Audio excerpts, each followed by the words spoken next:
Desde la parte oftalmológica es muy importante primero comenzar, cuando somos médicos generales, al principio, la idea es captar al paciente de manera preventiva. Por tanto, nosotros le preguntamos, ¿qué antecedentes tiene este paciente? ¿Qué enfermedades sistémicas? Las más comunes que vienen al consultorio de oftalmología son diabetes, presión alta, ¿no? O enfermedades renales. De igual manera también le consultamos si tiene alguna enfermedad autoinmune o alguna enfermedad infecciosa o neoplásica. ¿Por qué? Porque esto repercute en algún hallazgo que quiero ver en su ojito.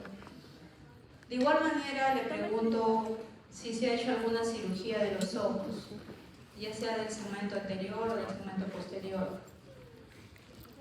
También le voy a preguntar al paciente qué medicinas usa. Muchas veces nuestros pacientitos no recuerdan el nombre de las medicinas. Por eso le podemos decir que nos enseñen el frasquito de gotas que estamos usando, o también qué pastilla, ¿no? Que nos enseñen el blister que están tomando, porque puede repercutir a nivel del ojo, tanto el segmento anterior y posterior. También es vital preguntarle, por ejemplo, si su papá o su mamá o algún hermano tiene glaucoma, ¿no? Porque esta es la enfermedad prevenible a tiempo. Justamente esta semana es la semana del glaucoma, ¿no? A nivel mundial, chicos.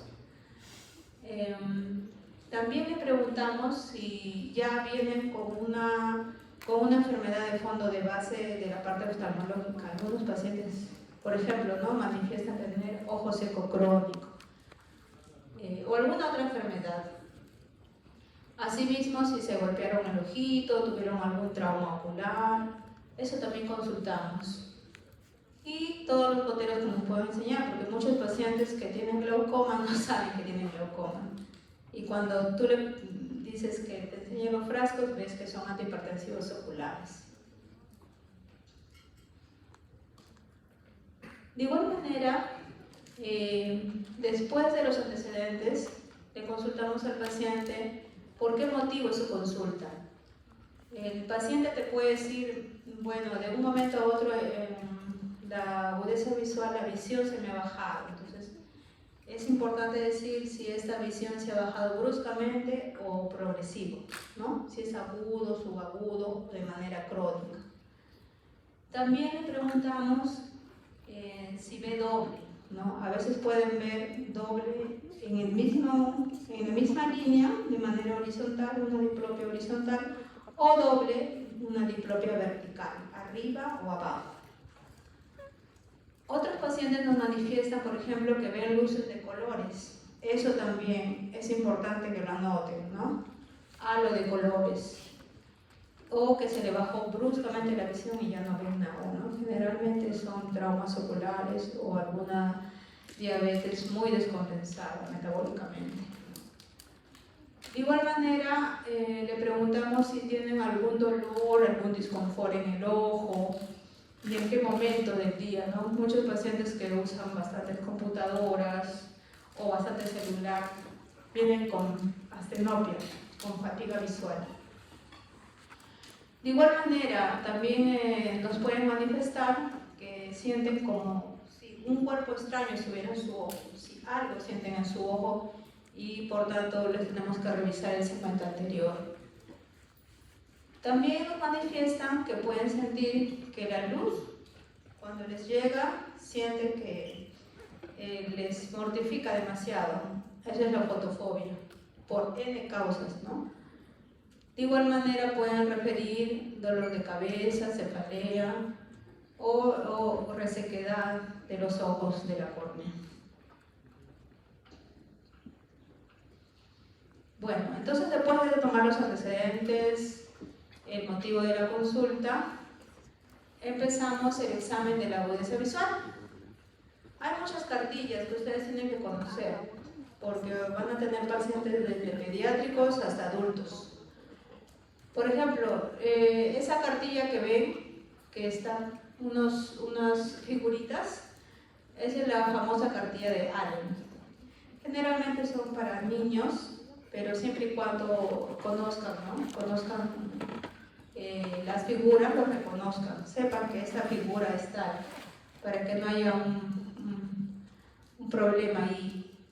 Luego tenemos la otra más famosa cartilla de Snellen, donde están las letras, y otros que se proyectan, que tienen en los consultorios, los oftalmólogos. Y después vamos a hablar de una cartilla más pequeñita. Entonces se dice que al paciente se le puede sentar aproximadamente a 6 metros o 20 pies de esta cartilla, y hay una nominación, ¿no? El numerador y el denominador. Por ejemplo, si llega a leer a la línea 8, tú dices que tu paciente tiene una agudeza visual de 20/20. Pero recuerda, siempre le tienes que tomar la agudeza visual ojo por ojo, nunca los dos ojos a la vez, si no, no vas a distinguir la eficiencia visual de cada uno. Por ejemplo, si tu paciente solamente llega a leer la línea 1, sería 20/200. Y su traducción es igual que 6/60 pies, ¿ya? Metros. 20/200 pies, 6/60 metros. Esa es la cartilla que hablábamos, que han visto en la mayoría de los consultorios de los oftalmólogos. Es una distancia de 6 metros o 20 pies. Por ejemplo, si tu paciente llega a leer a la línea 3, ¿qué agudeza visual dirías que tiene? 20/70. Ahora, la consulta es, ¿qué significa 20 y qué significa 70? Son dos, ¿no? El numerador indica la distancia del paciente a la tabla, es decir, 20 pies o 6 metros. Y el denominador es la distancia de que un ojo normal sería capaz de leer esa línea, de tal manera que si tu paciente solamente lee la línea 1, 20/200, ¿cuál sería la traducción? Su agudeza visual es buena, mala, regular. Mala, ¿no? O sea, el paciente lee a 20 pies lo que una persona con visión normal puede leer a 200 pies o 60 metros. Allá, esa es la cartilla que yo les quería conversar. Por ejemplo, tienen un paciente que está en sala de hospitalización y no lo pueden llevar al consultorio. ¿Cómo le hacen la agudeza visual? Ahí pueden llevar esa cartilla, que es de bolsillo, igual la evaluación es ojo por ojo, aproximadamente a 35 centímetros, ¿no? Se evalúa.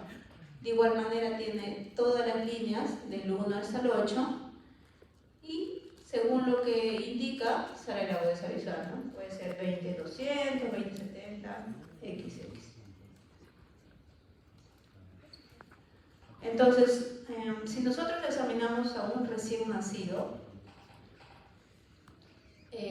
cuando un bebé nace, tendríamos que ver el reflejo rojo. Eso es lo que todos los pediatras deberían ver. Y también cuando ustedes sean internos de medicina, atiendan los partos, es lo ideal, ¿no?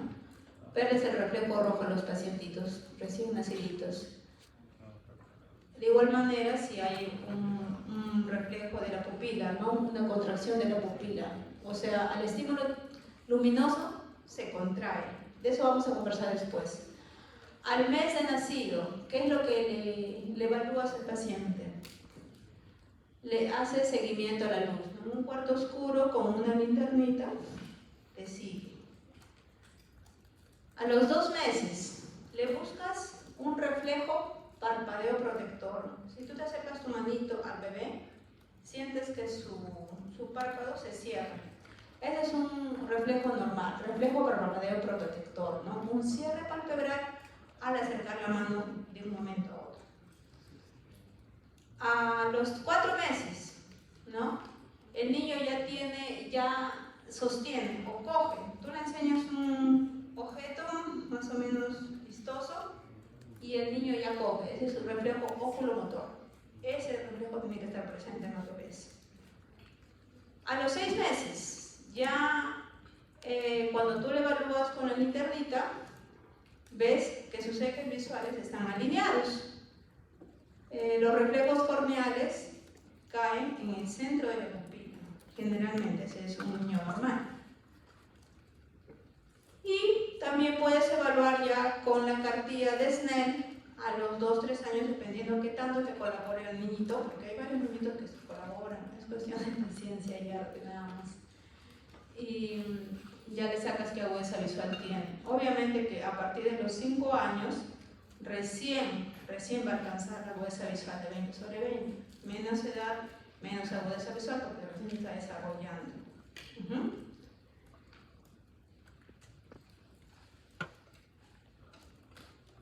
Ahora, ¿cuál es la importancia de revisar a los preescolares? La idea es evitar el ojo perezoso. Habrán escuchado el ojo ambliope, el ojo vago. ¿Por qué? Porque si a nuestros pequeñitos no los mandamos a examinar, sea con el optómetra, el oftalmólogo, su desarrollo visual se va a truncar y no va a aprender bien y se va a frustrar. Entonces la idea que nosotros es que prevengamos, ¿no? Entonces a todos nuestros niñitos que conozcamos le decimos que los lleven a la consulta. ¿Por qué? Porque, por ejemplo, generalmente un ojito del niño puede ver bien, por decir, 20/25. Pero el otro ojito, si no lo examinas, puede ser que vea 20/100. ¿Y qué es lo que pasa? Que ese ojito que ve poco no está con sus correctores, ese ojo, su desarrollo visual se trunca y desarrolla el ojo perezoso, ¿no? Entonces la idea es llevarlo a todos los niñitos. Eso es vital, por favor, ¿ya? Ahora, seguimos con el examen de la agudeza visual. Después que le han dicho a su pacientito que se ocluye un ojito y le examinan el otro, primero el sin correctores. Y luego le ponen, ¿han visto ahí en el consultorio de los oftalmólogos? Un agujero esonopeico. Esos agujeritos que ven ahí, por ejemplo, tu paciente sin correctores lee 20/200, la línea 1 nada más. Tú le pones el agujero esonopeico y lee 20/25. ¿Qué quiere decir? Quiere decir que su defecto, que probablemente tenga un defecto refractivo y se ha corregido, ¿no? Porque hace que la luz entre únicamente a través del área más central de la pupila.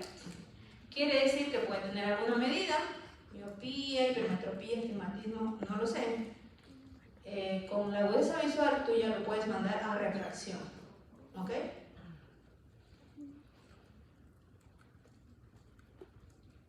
Seguimos con la evaluación oftalmológica. Si no disponemos de aparatos computarizados, lo podemos hacer en forma clínica, por ejemplo, ¿no? Ahí, como ven en la figura, el examinador es el que está de chaqueta blanca, se ocluye el ojo derecho, se pone más o menos a 1 metro de su paciente que le va a evaluar, y el paciente que se va a evaluar se ocluye el otro ojito, en este caso el ojo izquierdo, para que queden frente a frente.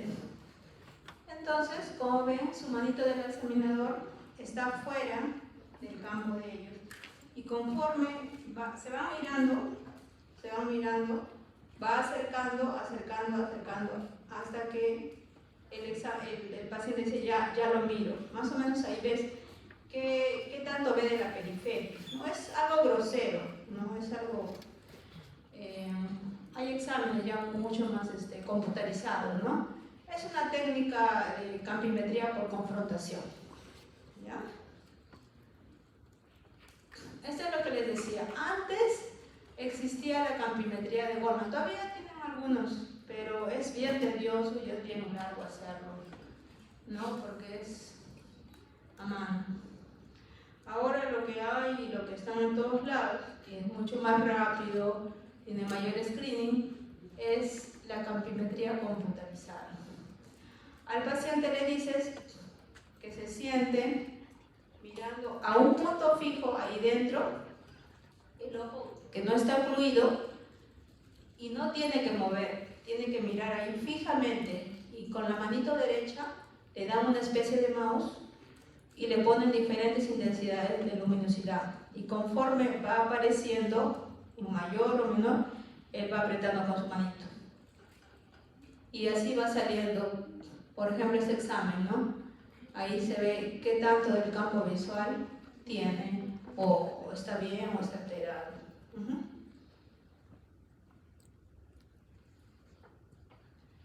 Ya, por ejemplo, ha venido a la consulta un paciente y le dijeron que siente que ve que se distorsionan bastante las cosas y él no veía así, y a pesar que está con sus correctores. Entonces tú le puedes hacer el test de Ansler. ¿En qué consiste? Es una especie de rejilla, ¿no? En un papel que se ve. Los pacientes normales, cuando te ocluyes un ojo y miras de frente en ese puntito del centro, las rayas alrededor, tanto horizontales y verticales, se ven normales, ¿ok? Pero si el paciente tuviera algún daño en la mácula, ¿qué es lo que sucede? Hay alguna alteración, no lo ve así recto, lo ve todo, ¿no? Discontinuado, por decir. Es una manera indirecta también de ver que tiene algún problema en la mácula, ¿ok?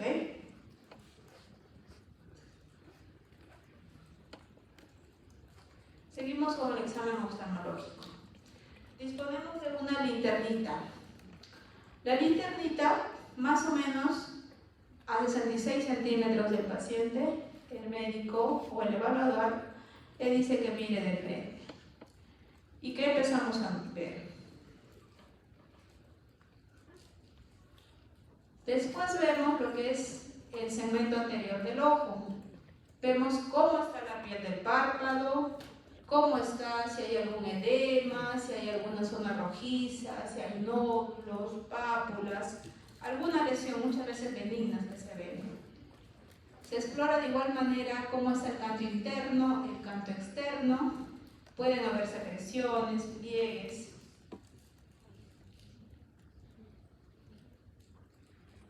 Por ejemplo, en esta foto, ¿qué es lo que observas en la base de las pestañas? Como una caspita, ¿no? Como una seborrea. Ya. Ahí, por ejemplo, el paciente te dice que viene porque le pica los ojos y está lagrimeando. Y tú le haces la evaluación y encuentras esto, es una blefaritis seborreica. Generalmente veo esto en pacientes geriátricos o en otros pacientes, pero más que todo de la tercera edad, ¿no? Se obstruye una glándula y empieza a salir la secreción grasa.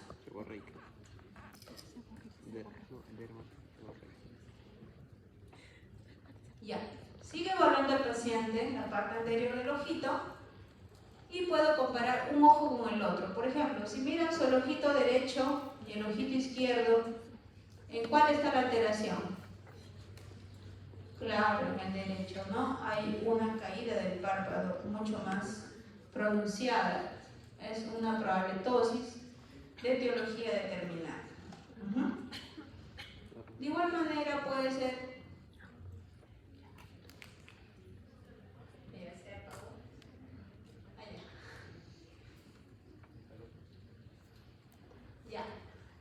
Viene el paciente a tu consulta y lo ves que está con el ojo protruido. ¿Cómo le describirías en el examen? Tiene una proptosis también, ¿no? Puede ser que sea un paciente hipertiroideo, una masa retroocular, tantas cosas. Entonces empiezas a describir lo que encuentres. O puede estar con el ojo rojo, que tiene múltiples causas, o alguna opacidad en la córnea. Seguimos con las pestañas.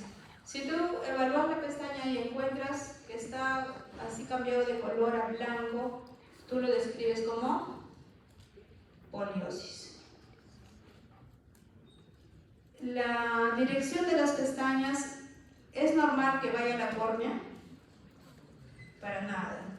En este caso es una triquiasis. ¿Sí? El primer caso, no necesariamente no necesariamente no hay repercusión, ahí hay que examinar cómo está el fondo de ojo, cómo está la huesa visual, ¿no? Pero lo describes en tu examen. El segundo caso de la triquiasis puede ser que el paciente venga porque continuamente está lagrimeando y tiene fotofobia. Entonces tú encuentras el examen que hay una triquiasis y ese es el origen. Ya. Seguimos en los párpados, el segmento anterior del ojo. Tú palpas al paciente el párpado superior y te dice que está con un bultito hace días o hace semanas. Entonces puede ser que sea una obstrucción de la glándula o un nódulo, algún tumorcito benigno. También puedes encontrar, como ven en la foto de la parte inferior, una especie de papiloma que es benigno también. O a veces en esta foto de aquí hay una especie de dermatocalasia que es como un exceso de la piel del párpado. Llega tanto que al paciente le dificulta bastante la visibilidad porque empieza a tapar, entonces se tiene que operar. Una blefaroplastia hay que hacer ahí. En la parte superior es un bebé que algunas mamás vienen y te dicen: mi hijito siento que su ojito se para metiendo para adentro, se para desviando, pero tú le ves que ahí tiene un plieguecito, ¿no? Que va de la parte superior a la parte inferior, y a veces da la sensación como que se mete el ojito, pero si tú le jalas para adentro, ves que están ortofóricos, simétricos. Así que al paciente observación y reevaluación. ¿Sí? ¿Anterior?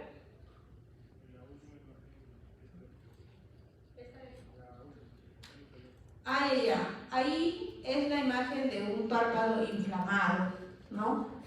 Por ejemplo, en este caso no hay casi pestañas, es una madarosis. Puede ser por muchas causas, hay que examinarlo, ¿no? Muchas veces es después de una blefaritis seborreica. Se ha vuelto crónico y se ha inflamado, una blefaritis seborreica.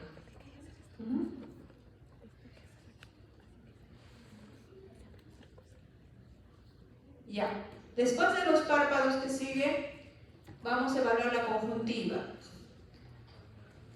La conjuntiva es la que recubre la esclera, que es la capa externa del ojo, el blanquito. La conjuntiva, yo lo puedo ver, la parte pulvar, la que cubre la esclera, la que vemos a simple vista, o si no, evertimos el párpado y vemos el saco conjuntival. En este caso, en la foto superior, la conjuntiva tarsal es vascularizada, ¿no? Y es normal. En la parte inferior también se ve, ¿no?, cómo está la conjuntiva tarsal. Muchas veces algunos pacientes vienen y te dicen que sienten como si algo estuviera en su ojo y tú le revisas el ojito y está normal supuestamente, pero le viertes el párpado y el cuerpo extraño está ahí, en el saco conjuntival, está bien escondido. Entonces ahí tienes que proceder a la extracción.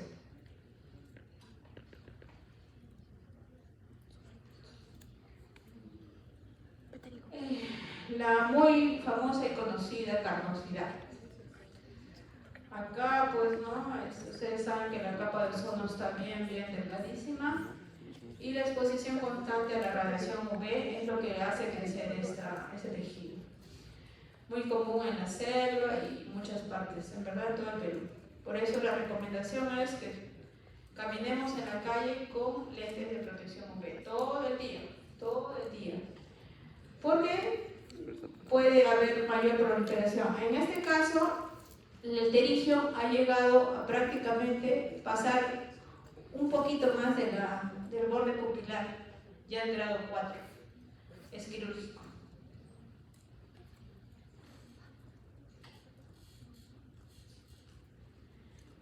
Después tenemos que evaluar lo que es cómo está el sistema lacrimal.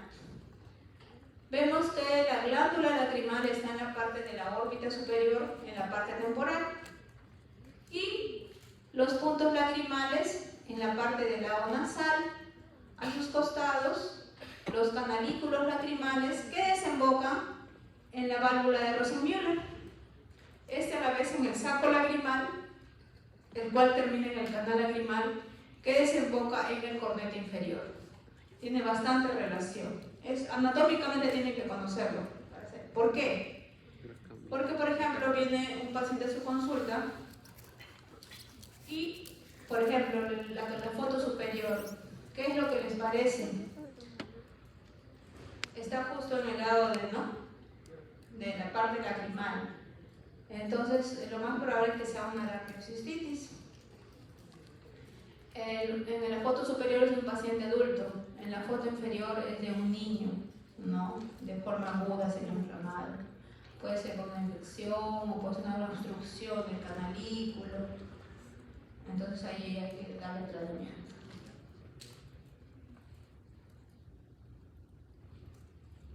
Ahora vamos al examen de las pupilas. Ustedes, que siempre van a estar con su linternita para examinar al paciente, tienen que ver, ¿no? ¿Cómo está el reflejo fotomotor? Primero, cuando ilumina, por decir, al ojito derecho, el reflejo es directo, ¿no? Empieza la constricción. Pero el reflejo consensual es cuando en la otra pupila también hace la contracción, ¿no?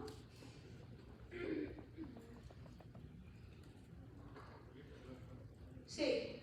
O sea, el primero es el reflejo fotomotor cuando se ilumina directamente un ojito y observas la respuesta pupilar ipsilateral de un lado. Y el otro ojito, ¿no?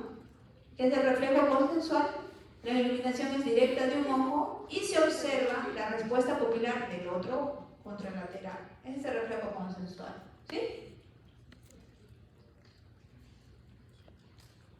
Ahora, en la pupila, ¿cuántos tipos de músculos hay? Si ustedes ven, nosotros si nos exponemos a una luz intensa, en la primera figura que vemos allá, las fibras, los músculos circulares del iris, se empiezan a hacer miosis, se empiezan a contraer, por ejemplo, parasimpático. ¿Ok? En una luz normal, la pupila está de diámetro normal.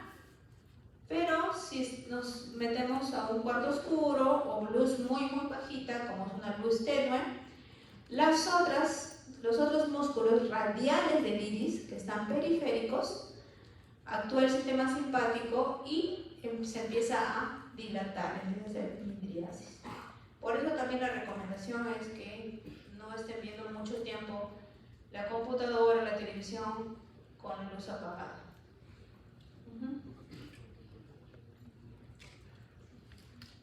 Ahora, mientras ustedes sigan observando al paciente, examinando con la linterna, lo normal que es que las pupilas sean simétricas, isocóricas, ¿no? Y fotorreactivas. Pero en algunos casos vamos a encontrar unas pupilas midriáticas. Hay midriasis, por ejemplo, hay una lesión en el tercer nervio craneal, algún trauma ocular que ha sufrido el paciente, o alguna medicina que ya estaba tomando. Por eso les dije que es importante en la anamnesis poner qué medicina se está consumiendo el paciente. Lo contrario, el paciente hace miosis, ¿no? Encuentra las pupilas mióticas. De igual manera puede ser que se instiló una gota que hace las pupilas mióticas, puede ser la pirocarpina o algún opiáceo que ha consumido el paciente, ¿no? Y en otros encuentro en una pupila midriática y la otra pupila miótica. Por decir, puede ser un aneurisma, algo que tiene una meningitis, una encefalitis, algún tumor, ¿no? Eso lo tengo que describir en el examen. Hay una mnemotecnia para acordarnos de Horner, ¿no? Que dice Horner la O, pupila miótica unilateral. ADI, la D, una pupila midriática unilateral. Y lo que se sufre de Lewis, hacen el Argyll-Roberts, es la pupila miótica bilateral, Argyll-Robertson. Entonces, ahí hay dos O's, solamente para que se acuerden. Síndrome de Horner, lesión simpática, una O, y síndrome de Addy, una D, una pupila midriática. En cambio, la de Argyll-Robertson, dos O's, dos pupilas mióticas. ¿Ok? Ya. Después que vean la pupila al paciente, rápidamente le hacen la evaluación de los movimientos oculares. En la foto del medio, ahí está la posición primaria de la mirada, que es la letra E. Y le empiezan a evaluar. A ver, mire arriba a la derecha, es la dextrosupraversión. Mire arriba, es la supraversión. Mire a la izquierda hacia arriba, es la dextroversión. En la foto inferior, le dices que mire a la izquierda, es la levoversión. En la otra foto, le dices que mire a la derecha, es la infroversión.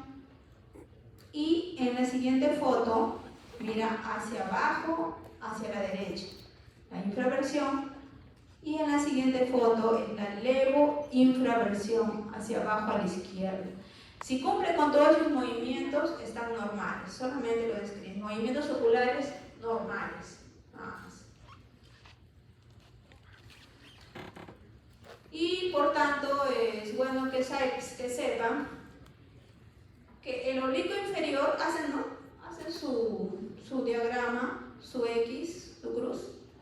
El recto superior es el que lleva arriba, ¿no? Hacia afuera. El recto inferior hacia abajo, hacia afuera. El oblicuo inferior hacia arriba, hacia adentro, y el oblicuo superior hacia abajo, hacia adentro. De igual manera el oblicuo izquierdo. Y el recto medial para la parte nasal. Y el recto lateral hacia el lado temporal, externo.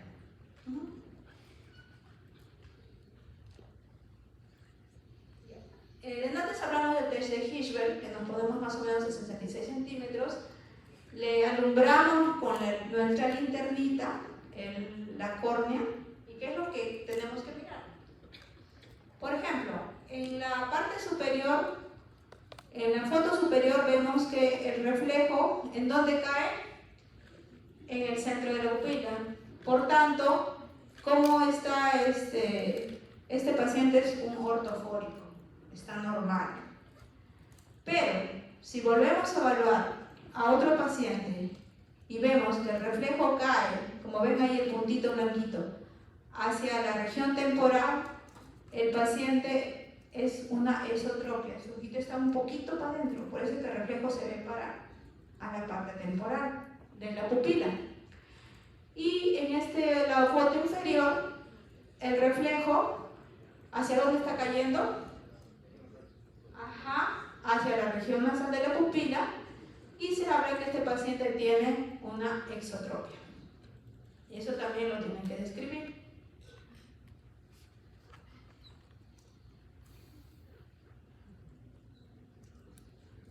Ahora, cuando ustedes ven eso, pueden aproximar los grados de desviación. Por ejemplo, si empiezan a iluminar al pacientito y el reflejo corneal llega al borde de la pupila, ¿cuántos grados aproximadamente dicen que es la desviación? 15 grados. En cambio, si el reflejo cae más o menos a la mitad del iris, es el doble, 30 grados de desviación. Y en cambio, si llega hacia el limbo esclerocorneal, es mucho mayor la desviación, aproximadamente 45 grados. ¿Sí? Háganse este ejercicio, ¿no? Si tenemos un diámetro pupilar aproximadamente de 4 milímetros y un radio de 2 milímetros, 1 milímetro aproximadamente es 7 grados. ¿Ya?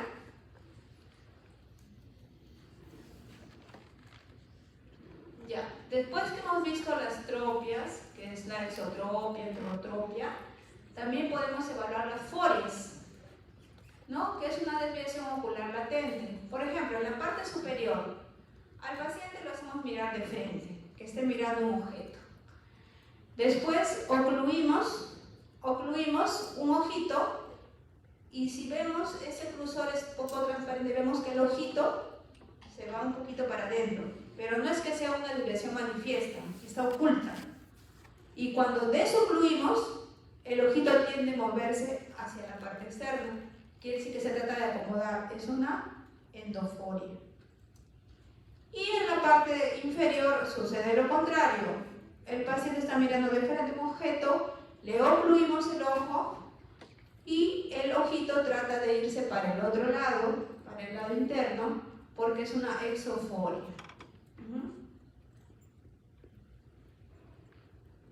Puede haber también de manera no solamente horizontal, también vertical, ¿no? Puede ser una hiperforia o una hipoforia. Entonces lo que conversamos delante ya para afianzar, paciente normal, le hace ese reflejo corneal, en la parte inferior hay desviaciones horizontales, son una esotropia para adentro, una exotropia, ojito para afuera, y las desviaciones verticales, una hipertropia, el ojito se va para arriba, y una hipotropia, el ojito se va para abajo.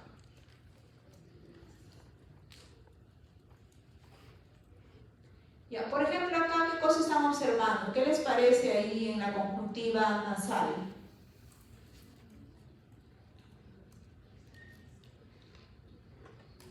¿Qué cosa? No sé si ven una lesión que está un poco así rojiza. Ya, pero que llega solamente al limbo, no pasa el limbo. Es que se está empezando a formar un pterigio, pero como no pasa el limbo, es solamente una pinguécula. Ya está, ¿no? Está siendo bastante irradiado, expuesta, ¿no? Depende de cuál sea su trabajo, a qué se dedica. O tiene predisposición familiar también.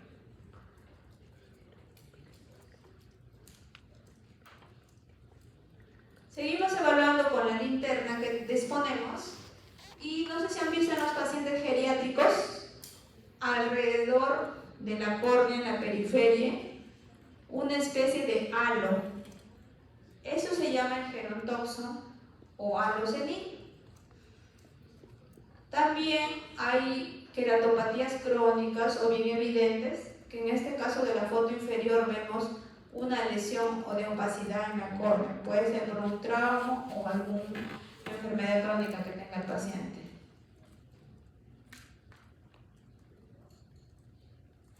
Bueno, lo que hemos visto en una figura anterior, el pterigio.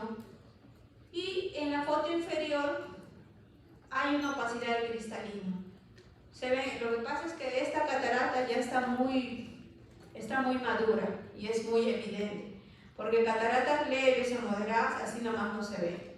Cuando la catarata es severa, con una linternita sí se puede ver.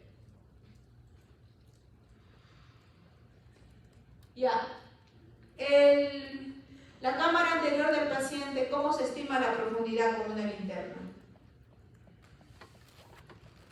Tú haces incidir un haz de luz tangencialmente sobre el lado temporal y lo divides imaginariamente una línea en la mitad temporal, mitad nasal. Haces incidir la luz y si la luz pasa la mitad nasal más allá de la temporal, un poquito de la nasal, quiere decir que es una cámara amplia, ¿no? La cámara anterior es el espacio entre la cara anterior del iris y la cara posterior de la córnea. ¿Ya?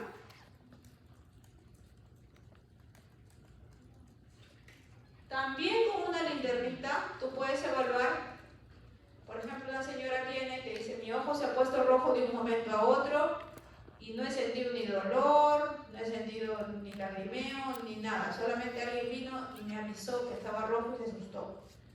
Probablemente cuando ya le examines con la linterna ves que hay algún sangrado en la parte externa de la esclera y haya hecho una hemorragia de la conjuntiva. Muchas veces es porque el paciente es un paciente que ha tenido una crisis hipertensiva o algún problema de estrés y se ha roto un vasito superficial. En los otros casos, como estamos expuestos a la radiación UV, muchos tenemos la melanosis en la esclera y eso hay que cuidarlo, ¿no? Hay que siempre estar con nuestros lentes de protección UV.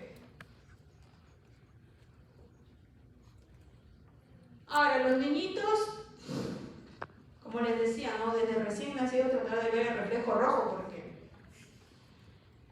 en este caso, este niñito, cuando salen en las fotos de los flashes, se ve, pero en este caso no hay un regreso del reflejo porque ahí tiene una catarata congénita. Se debió, ¿no?, evaluar desde recién nacido, pero bueno, ya lo hemos encontrado así. O en otros casos, a esta paciente en la foto inferior tiene, si comparan los dos iris, tiene heterocromía diferente. Ahora, ¿qué implicancia tiene esto? Muchas veces no hay ninguna implicancia porque haces el examen oftalmológico completo y está normal su nervio óptico, está normal su cristalino, pero lo tienes que describir. En otros casos se conecta con el glaucoma, ¿no? Eso es lo que tienen que controlar, la presión intraocular. Todos los oftalmólogos disponemos en el consultorio externo de esta famosa lámpara hendidura, que es para hacer la biomicroscopía. Como verán ahí, el examinador ve a través del microscopio con una fuente de luz y lo magnifica y permite la evaluación de todo el segmento anterior y el segmento también posterior del ojo. También se puede hacer fondo de ojo con una lupita ahí. ¿Ya? Por ejemplo, yo dispongo de una tira de fluoroceína y lo pongo en el saco conjuntival inferior. Lo tiño la córnea, ¿por qué? Porque, por ejemplo, el paciente dice que viene por continuo lagrimeo de un momento a otro y su ojo rojo. Le tiño la córnea y empiezo a ver así. En la foto de allá hay una queratitis. Puede ser viral, puede ser otra causa. Pero en la foto de acá, de la derecha, cuando ustedes ven como una especie de ramito, de hojita, probablemente se trata de una queratitis herpética.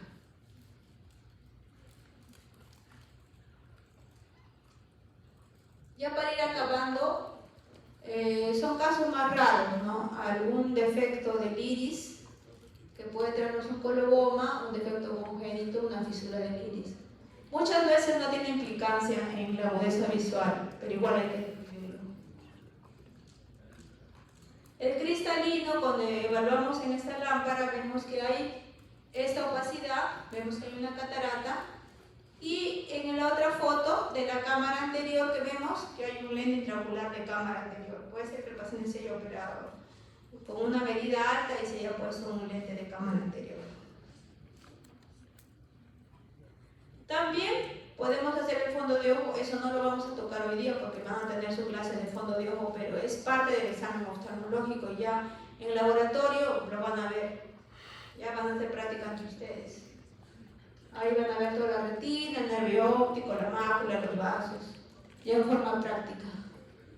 Bueno, chicos, y como les comentaba, ¿no? Esta es la Semana Mundial del Glaucoma, la prevención es lo más importante, del 10 al 16 de marzo. Díganle a todos sus conocidos que vayan a evaluarse, es importante, ¿no? Ya que el glaucoma es la segunda causa de ceguera en el mundo. ¿Alguna consulta? La catarata. Sí.